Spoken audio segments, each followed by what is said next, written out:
Manon Dubois se tenait devant le comptoir de la brasserie, ses doigts triant méticuleusement les pièces de monnaie étalées sur la surface froide et légèrement collante. Un travail de fourmi, une chorégraphie de la misère qu'elle connaissait par cœur, les pièces de 5 centimes séparées des pièces de 10 centimes, les pièces de 20 centimes isolées des pièces de 1 centime cuivrées. À ses côtés, sa fille Léa, 7 ans, se pressait contre sa jambe, le petit corps tendu d'anticipation. Leurs deux regards étaient fixés, comme hypnotisés, à travers la vitrine du présentoir chauffant où des croque-monsieur dorés attendaient, tournant lentement sous une lumière orangée. L'odeur de béchamel chaude, de jambon grillé et de fromage gratiné emplissait l'air, une torture olfactive qui tordait l'estomac de Manon, déjà noué par la faim et l'anxiété. Elle avait 32 ans, un âge où elle s'était imaginé une vie si différente. Ses cheveux châtains foncés, autrefois brillants, étaient maintenant tirés en une queue de cheval désordonnée, quelques mèches rebelles s'échappant pour encadrer un visage fatigué. Ses vêtements étaient propres, mais ils criaient la précarité, un pull beige dont les bords effilochés témoignaient de ses innombrables passages en machine, porté sur un jean délavé aux genoux. Léa était son portrait miniature, avec les mêmes cheveux sombres, mais ses yeux, immenses et pleins d'un espoir si pur, si inébranlable, brisaient le cœur de Manon un peu plus chaque jour. « On a combien, maman ?» demanda doucement Léa, sa voix un murmure à peine audible dans le brouhaha grandissant de la brasserie. Manon compta une nouvelle fois, déplaçant les petites piles de métal avec un doigt tremblant. 3,47 €. Sa voix était plate, vidée de toute émotion. Une part de croque-monsieur au fromage coûte 4 €. Elle avait déjà vérifié le grand tableau noir au-dessus du comptoir 3 fois, priant pour un miracle, une erreur de frappe, une promotion improbable. Derrière le comptoir, un jeune employé, à peine sorti de l'adolescence, les observait avec une impatience mal dissimulée, tapotant un stylo sur son carnet de commandes. Le coup de feu du dîner commençait, et Manon sentait la file s'allonger derrière elle, une pression physique dans son dos, le poids des regards des autres clients. Elle pouvait presque entendre leurs pensées, leur frustration face à cette mère qui bloquait tout le monde pour quelques centimes. « Il nous manque un peu », dit Manon à voix basse, presque pour elle-même, en commençant à rassembler les pièces dans le creux de sa main. La chaleur de sa paume ne parvenait pas à réchauffer le métal froid de la défaite. « Peut-être qu'on pourra revenir une autre fois. »« Mais maman, tu avais promis. » La voix de Léa se brisa. Une fissure s'ouvrait dans sa bravoure d'enfant. « Tu as dit que si j'étais sage chez le docteur, on pourrait avoir un croque-monsieur. » Manon ferma les yeux un bref instant, un spasme de douleur traversant son visage. La journée avait été si longue. Léa avait été incroyablement courageuse, ne versant pas une seule larme pendant ses vaccins, même si Manon avait vu la peur dans ses yeux et la crispation de sa petite main quand l'aiguille s'était enfoncée. Le croque-monsieur n'était pas un caprice, c'était la récompense promise, la seule chose que sa fille lui avait demandée depuis des semaines, la lumière au bout du tunnel d'une visite médicale angoissante. Mais Manon avait mal calculé. Elle avait complètement oublié la TVA, cette petite ligne qui s'ajoutait à la fin, anéantissant ses plans fragiles. Elle avait espéré, contre toute logique, que les prix auraient peut-être baissé depuis la dernière fois qu'elle s'était offert ce luxe, 6 mois auparavant. « Je sais, mon cœur. Je suis désolé. On mangera du gratin de pâte à la maison. D'accord ? Ton préféré. » Ce n'était pas le préféré de Léa. C'était ce qu'elle pouvait se permettre, ce qui restait au fond du placard. La même chose qu'elles avaient déjà mangé 4 fois cette semaine. Mais Léa, dans sa sagesse infinie d'enfant, hocha la tête, ses grands yeux brillants de larmes qu'elle retenait vaillamment. Elle essayait d'être forte pour sa mère, tout comme sa mère essayait d'être forte pour elle. C'était leur danse silencieuse, un ballet de courage et de sacrifice mutuel. Au suivant. Lança l'employé d'une voix forte. Manon sentit ses joues brûler de honte. C'était donc ça, sa vie. Compter des centimes pour un croque-monsieur, décevoir sa fille pour moins de 50 centimes, sentir le jugement silencieux d'inconnu alors qu'elle retardait tout le monde. Elle commença à remettre maladroitement les pièces dans son vieux portefeuille usé, les mains tremblantes. « Attendez !» Une voix d'homme, profonde et calme, s'éleva derrière elle. « Je voudrais leur offrir à dîner. » Manon se retourna, surprise. Un homme se tenait là, la cinquantaine bien entamée, les cheveux poivre et sel et des yeux d'une bienveillance désarmante. Il portait un manteau bleu marine d'une coupe impeccable sur une chemise blanche immaculée, une sorte d'élégance discrète qui ne criait pas la richesse, mais la murmurait. Mais ce fut son expression qui la frappa. Pas de pitié, pas de condescendance. Juste une pure gentillesse humaine. Ce n'est pas la peine, merci, répondit vivement Manon, sa fierté, ce dernier rempart fragile, se hérissant. Tout va bien. Merci beaucoup. J'insiste, dit l'homme avec douceur. Son regard se posa sur Léa, un sourire léger éclairant son visage. J'ai cru remarquer que tu étais très intéressée par ce croque-madame. C'est mon préféré aussi. Me ferais-tu l'honneur d'en partager un avec moi? Je n'arrive jamais à en finir un tout seul. La tactique était brillante, offrant une porte de sortie honorable, transformant un acte de charité en une faveur qu'on lui rendait. Léa leva les yeux vers sa mère, une question muette dans son regard plein d'espoir. Manon voulait refuser, s'accrocher à ce lambeau de dignité qui lui restait.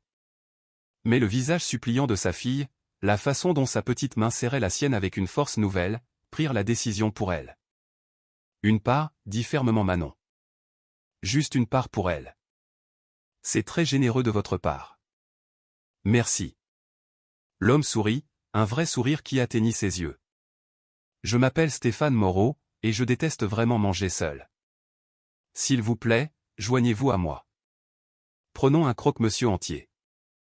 C'est moi qui régale. Il y avait quelque chose dans le ton de sa voix, dans la chaleur sincère de son invitation, qui fit s'effondrer les dernières résistances de Manon. D'accord, s'entendit-elle dire. Merci, monsieur Moreau. Appelez-moi Stéphane, je vous en prie. Il se tourna vers le comptoir, son assurance contrastant violemment avec l'hésitation de Manon quelques instants plus tôt. Nous prendrons un grand croque-madame, une baguette, et qu'est-ce que la jeune demoiselle aimerait boire? De la limonade, s'empressa de dire Léa, avant de jeter un regard interrogateur à sa mère. Je peux, maman? Tu peux, dit doucement Manon, un poids énorme semblant se soulever de ses épaules. Ils s'installèrent dans une banquette dans un coin tranquille de la brasserie. Le croque-madame arriva, servi sur une grande assiette, fumant, le faux plat parfaitement cuit miroitant sur le dessus, le fromage fondant sur les côtés. Les yeux de Léa s'écarquillèrent de bonheur. Elle regarda sa mère, attendant la permission, avant de tendre sa main vers une moitié.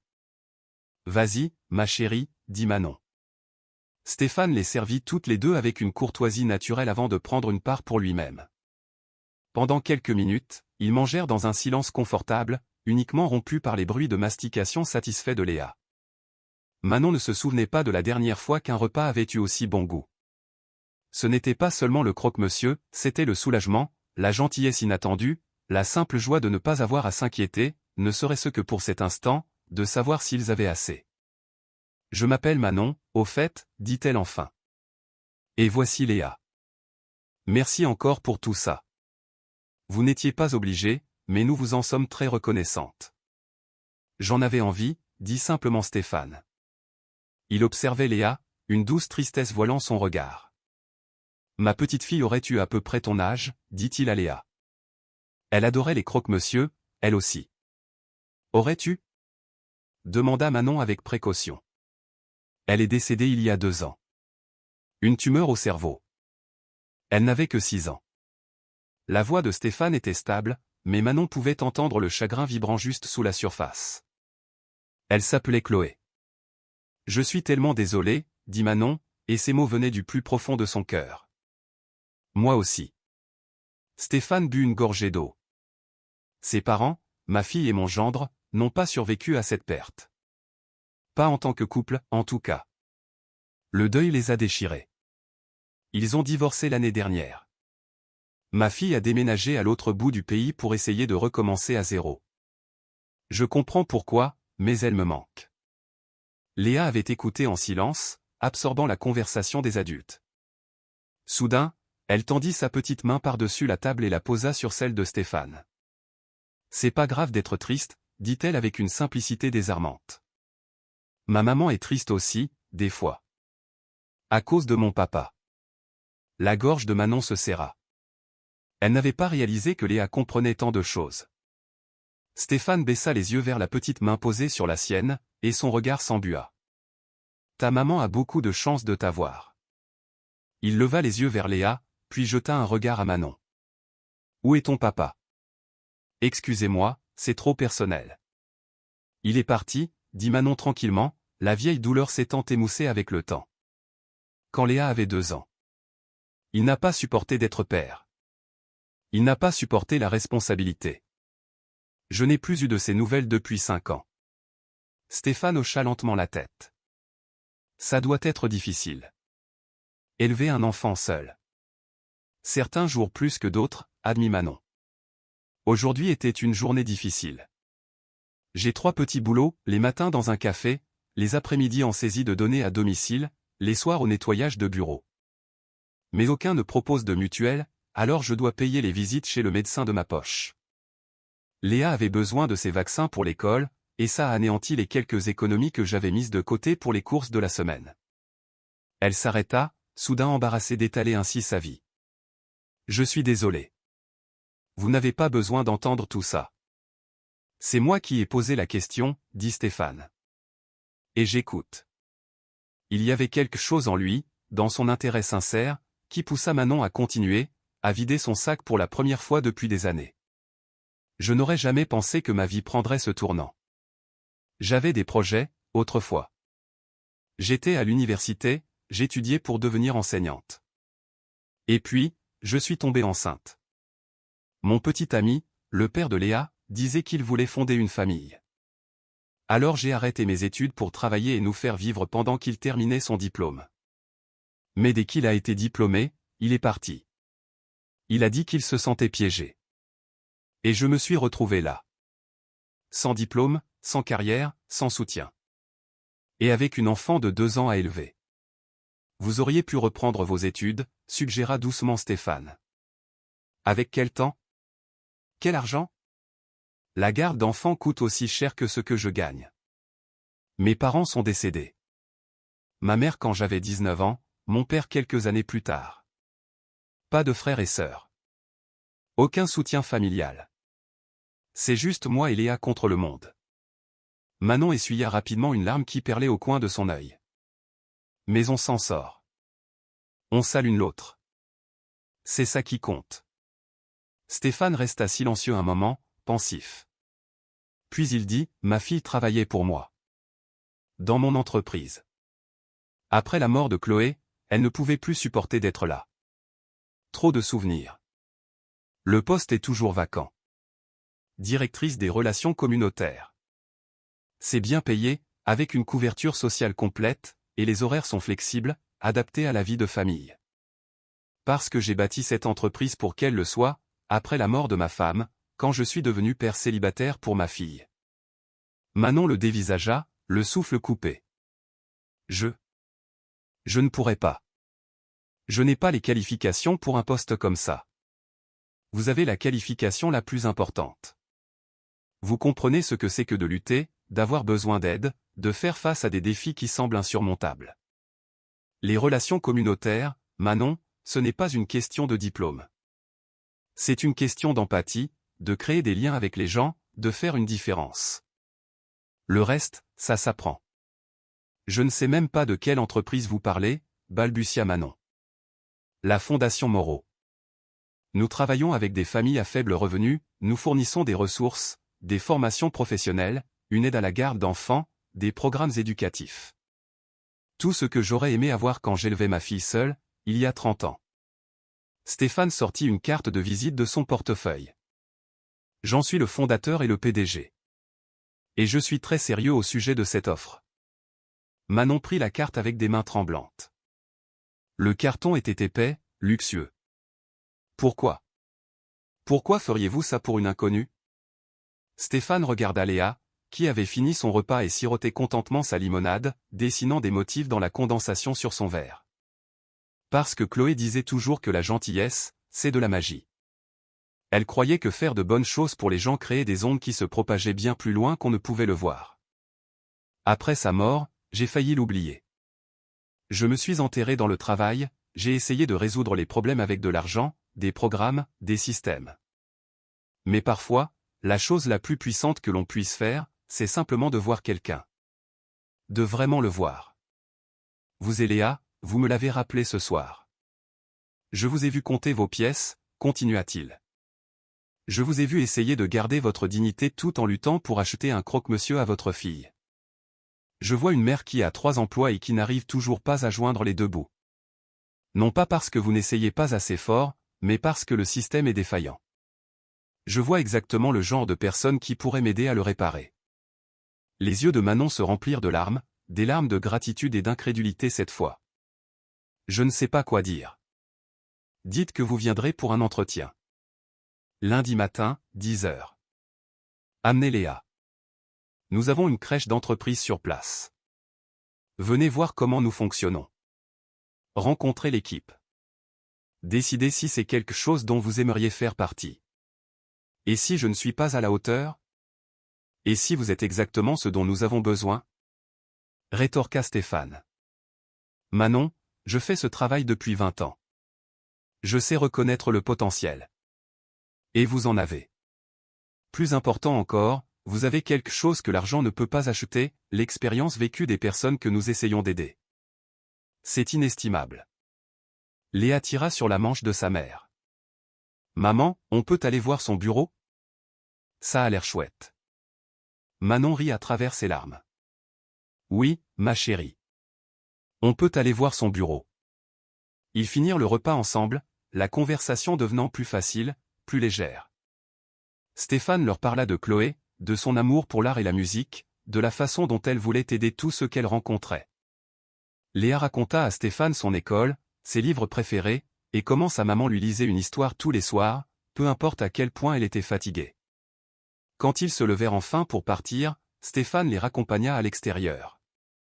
Une voiture de fonction noire et élégante attendait près du trottoir, un chauffeur se tenant à côté. « Puis-je vous ramener à la maison ?» offrit Stéphane. Manon hésita, puis hocha la tête. « Merci.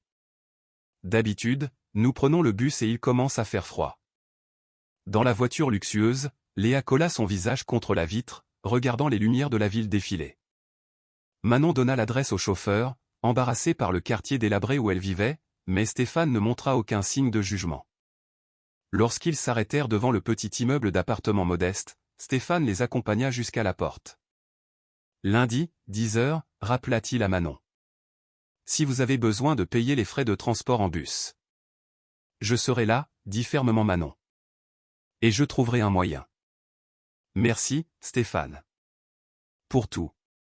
Pour le repas, oui, mais surtout pour nous avoir vus. Pour nous avoir traités comme si nous comptions. Vous comptez, dit Stéphane. Toutes les deux. N'en doutez jamais. Ce week-end-là, Manon dormit à peine. Elle était parcourue d'un mélange d'excitation et de terreur. Elle emprunta une veste à une voisine, dénicha un chemisier d'aspect professionnel dans une friperie et s'entraîna à répondre à d'hypothétiques questions d'entretien devant son miroir. Le lundi matin, elle et Léa se tenaient devant l'immeuble de bureaux étincelants qui abritait la Fondation Moreau. Le bâtiment semblait incroyablement chic, et le courage de Manon faillit l'abandonner. « Viens, maman, dit Léa en lui tirant la main. Monsieur Stéphane nous attend. » Le hall d'entrée était magnifique mais accueillant, avec des meubles confortables et des murs couverts de photos de familles souriantes. Une réceptionniste les salua chaleureusement et les dirigea d'abord vers la crèche d'entreprise. L'endroit ne ressemblait à rien de ce que Manon avait jamais vu, lumineux, joyeux, avec un personnel qualifié et plus de jouets et de livres que Léa n'en avait jamais vu de sa vie. Les yeux de Léa s'écarquillèrent d'émerveillement. « Je peux vraiment rester ici ?» chuchota-t-elle à sa mère. « Juste un petit moment, ma chérie, pendant que je parle à monsieur Stéphane. » Le bureau de Stéphane était au dernier étage, mais il n'avait rien d'intimidant. Les murs étaient couverts de dessins d'enfants, dont plusieurs que Manon soupçonnait d'être de Chloé. Des photos montraient Stéphane lors de divers événements communautaires, servant de la nourriture dans des refuges, lisant des histoires à des enfants dans des bibliothèques, distribuant des fournitures lors de secours en cas de catastrophe.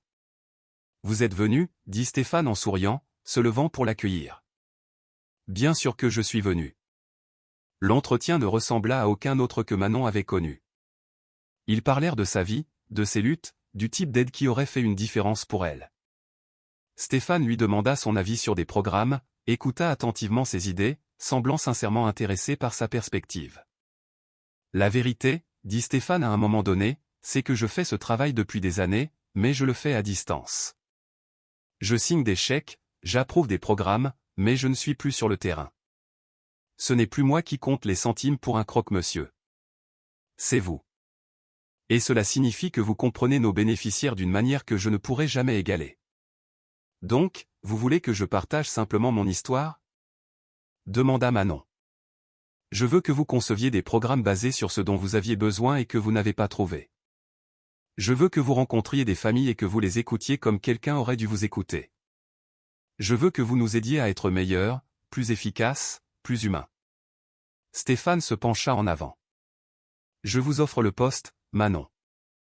65 000 € par an pour commencer, couverture santé complète, horaire flexible, remboursement des frais de scolarité si vous souhaitez finir votre diplôme un jour, et la crèche gratuite pour Léa.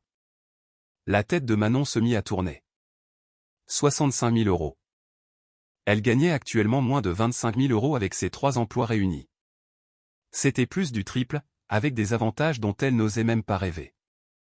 J'accepte, s'entendit-elle dire. Oui. Absolument, oui. Le sourire de Stéphane était sincèrement joyeux. Bienvenue dans l'équipe. Quand pouvez-vous commencer? Je dois donner mon préavis à mes emplois. 2 semaines. Prenez en 3. Installez-vous. Trouvez une routine de garde stable, même si Léa est la bienvenue ici à tout moment. Et Manon, merci de donner une chance à cette opportunité. De me donner une chance de faire ce que Chloé a toujours voulu, faire de la gentillesse une magie. 3 semaines plus tard, Manon commença son nouveau travail. La courbe d'apprentissage fut abrupte, mais elle se jeta dans le travail avec une passion qu'elle n'avait pas ressentie depuis des années. Elle rendit visite à des familles chez elle, s'assit avec des mères à des tables de cuisine pour compter des factures, écouta des pères décrire les choix impossibles entre les médicaments et la nourriture. Et à chaque conversation, elle rapportait de nouvelles idées à la fondation. Elle fit pression pour des fonds d'aide d'urgence accessibles en quelques heures, pas en quelques semaines. Elle plaida pour des programmes qui ne nécessitaient pas une paperasse interminable, car elle savait que les personnes en crise n'ont pas l'énergie de remplir 20 formulaires. Elle insista pour que les bénéficiaires soient traités avec dignité, et non comme des cas de charité. Les programmes évoluèrent sous son influence, devenant plus réactifs, plus efficaces, plus humains. La satisfaction des bénéficiaires monta en flèche, les réussites se multiplièrent, et Stéphane observait tout cela avec une fierté tranquille. Léa s'épanouit à la crèche, se faisant des amis, apprenant et grandissant d'une manière qui brisait le cœur de Manon de gratitude. Pour la première fois de sa vie, sa fille avait la stabilité, la sécurité, des opportunités. 6 mois après son entrée en fonction, Manon animait une réunion d'équipe lorsque Stéphane se glissa discrètement au fond de la salle. Elle présentait une nouvelle initiative, un programme pour aider les parents célibataires à terminer leurs études tout en travaillant, avec un soutien pour la garde d'enfants, des horaires flexibles et du mentorat. Ceci est basé sur ce dont j'avais besoin et que je n'ai jamais eu, expliqua Manon à l'Assemblée. Si ce programme avait existé il y a 7 ans, ma vie aurait été complètement différente. Alors, créons-le maintenant. Soyons ce dont nous avions besoin lorsque nous étions en difficulté. Après la réunion, Stéphane l'a pris à part. C'était brillant. Vous êtes une leader née, Manon. J'essaie juste de rendre l'appareil pour ce que vous avez fait pour moi, dit-elle. Non, dit doucement Stéphane. Je vous ai offert un croque-monsieur. Vous changez des vies. Il y a une différence. Vous m'avez donné une chance quand personne d'autre ne l'aurait fait. Vous avez vu un potentiel en moi alors que j'avais renoncé à moi-même. Ce croque-monsieur représentait bien plus que de la nourriture, Stéphane. Il représentait l'espoir. Il représentait quelqu'un qui croyait que je comptais. Les yeux de Stéphane s'embuèrent. Chloé vous aurait aimé. Elle aurait aimé Léa aussi. J'aurais aimé la connaître. D'une certaine manière, vous la connaissez. Tout ce qu'il y a de bon dans cette fondation, chaque impulsion de bonté, chaque moment de compassion. C'est l'héritage de Chloé. C'est sa magie qui continue d'opérer dans le monde. Manon y repensa plus tard en descendant chercher Léa à la crèche. Elle pensa à la façon étrange dont la vie se déroule, à comment un moment à compter des pièces dans une brasserie l'avait conduite à cette nouvelle vie, ce travail plein de sens, ce sentiment d'utilité qu'elle croyait perdu à jamais. Léa courut vers elle, pleine de l'excitation de sa journée, bavardant sur le projet artistique qu'elle avait réalisé et l'histoire qu'ils avaient lue. Manon la souleva, la serrant fort contre elle, respirant l'odeur du shampoing de sa fille. Maman, dit Léa. Est-ce qu'on est toujours pauvre? Manon la reposa, s'accroupissant pour la regarder dans les yeux. On va beaucoup mieux maintenant, ma chérie. Mais tu sais ce que j'ai appris? Être pauvre ne te rend pas moins précieuse, et avoir de l'argent ne te rend pas plus précieuse. Ce qui compte, c'est comment on se traite les uns les autres, comment on s'entraide, comment on rend le monde un peu plus gentil. Comme Monsieur Stéphane l'a fait pour nous. Exactement comme ça. Alors je veux être comme Monsieur Stéphane quand je serai grande, déclara Léa. Manon sourit, des larmes lui piquant les yeux. Tu le es déjà, mon trésor. Tu le es déjà. Ce soir-là, Manon s'assit à son nouveau bureau dans leur nouvel appartement confortable. Rien d'extraordinaire, mais propre et sûr, avec une chambre pour chacune d'elles et une cuisine qui ne fuyait pas. Elle alluma son ordinateur et commença à rédiger un email à Stéphane avec de nouvelles idées de programme, son esprit bouillonnant de possibilités. Par la fenêtre, elle pouvait voir les lumières de la ville scintiller dans l'obscurité. Chacune représentant une vie, une histoire, une personne qui comptait. Certaines de ces personnes luttaient en ce moment même, comptaient leurs pièces, essayaient de s'accrocher à leur dignité, se demandant si quelqu'un les voyait. Manon se fit une promesse, à la mémoire de Chloé, à la femme qu'elle avait été 6 mois plus tôt, debout devant ce comptoir de brasserie. Elle les verrait. Elle les aiderait. Elle créerait les programmes et les opportunités qui pourraient changer une vie, comme la sienne avait été changée. Parce que Stéphane avait raison. La gentillesse était bien de la magie. Un moment de compassion, un choix d'aider quelqu'un dans le besoin pouvait créer des ondes qui se propageaient plus loin que quiconque pouvait l'imaginer. Et quelque part dans l'univers, Manon aimait à penser que Chloé souriait, regardant sa magie continuer à se déployer, transformant des vies, un petit acte de gentillesse à la fois. La semaine suivante, pendant sa pause déjeuner, Manon passa devant une brasserie et vit une jeune mère comptant des pièces avec son enfant, ce regard familier de honte et d'inquiétude sur son visage. Sans la moindre hésitation, Manon entra. « Excusez-moi, dit-elle doucement. J'aimerais beaucoup vous offrir à déjeuner aujourd'hui. Est-ce que ce serait d'accord ?» La femme la regarda, les larmes aux yeux. « Pourquoi feriez-vous ça ?» Manon sourit, pensant à Stéphane, à Chloé, à la magie qui avait changé sa vie. « Parce que quelqu'un l'a fait pour moi un jour, et ça a tout changé. » Elle leur offrit un croque-monsieur, un grand, avec de la baguette et de la limonade.